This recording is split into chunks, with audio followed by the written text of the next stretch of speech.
नमस्कार मंडळी. तर आज जेवणात सुकं बोंबील मसाला केलेला आहे बटाटे टाकून. आंबटगड म्हणजे सुक्या कोलंबी मच्छीचा रस्सा केलेला आहे. भात आणि तांदळाची भाकरी केलेली आहे. तर मंडळीनं तुम्ही आपल्या चॅनलला खूप सारं प्रेम देत आहात, त्यासाठी तुमचं मनापासून आभार. तुमचं हे प्रेम, पाठिंबा, आशीर्वाद आमच्यासाठी खूप मोलाचं आहे. असंच प्रेम पुढेही देत राहा.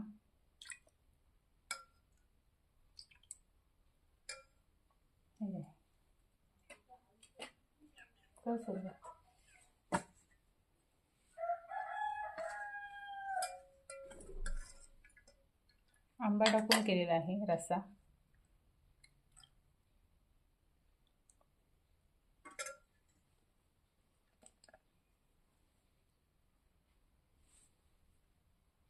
कसं झालं आहे?